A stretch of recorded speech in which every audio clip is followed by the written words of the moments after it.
নমস্কাৰ ফ্ৰেণ্ডছ, মোৰ চেনেলটোলৈ আপোনালোকক স্বাগত জনালোঁ।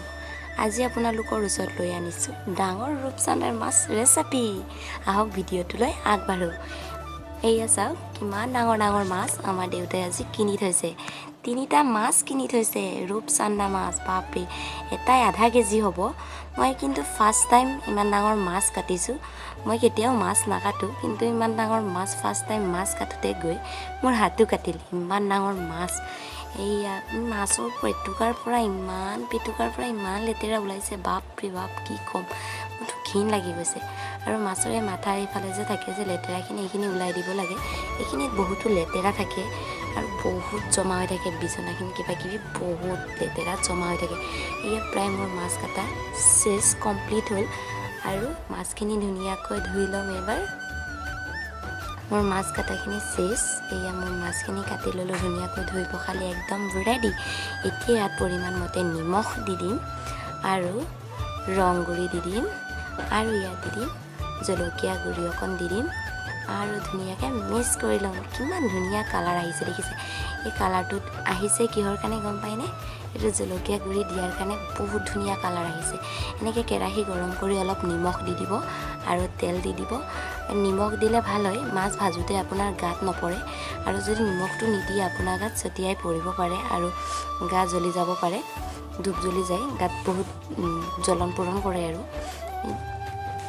ইয়াতে এটা কথা কওঁ, মোৰ ভিডিঅ'টো যদি ভাল লাগে লাইক কমেণ্ট এণ্ড ছাবস্ক্ৰাইব কৰিবলৈ নাপাহৰিব। আৰু আপোনালোকে ভিডিঅ'টো স্কিপ নকৰাকৈ একে প্ৰথমৰ পৰা শেষলৈ চাই থাকক।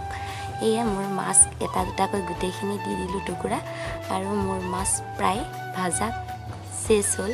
আৰু ধুনীয়াকৈ মাছখিনি ভাজি লৈ মই একেবাৰে মাছখিনি যেতিয়া ভাজা হৈ গ'ল, মোৰ দেখাত ইমান ভাল লাগিছে মাছখিনি। মই চায়ে আছোঁ, ইমান ধুনীয়াকৈ মই ভাজিব পাৰিম বুলি ভবা নাছিলোঁ, কাৰণ মই ফাৰ্ষ্ট টাইম ভাজিছোঁ।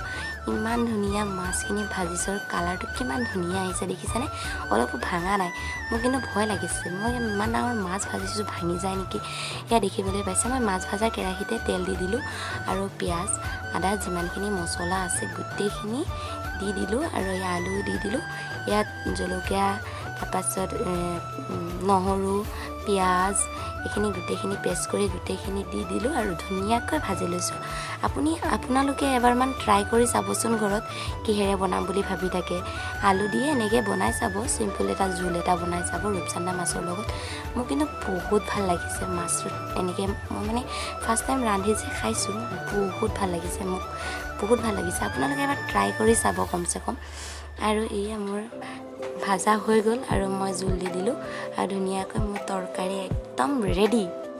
দেখিবলৈ পাইছে কিমান ধুনীয়া হৈছে, মোক বহুত ভাল লাগিছে। Bye bye.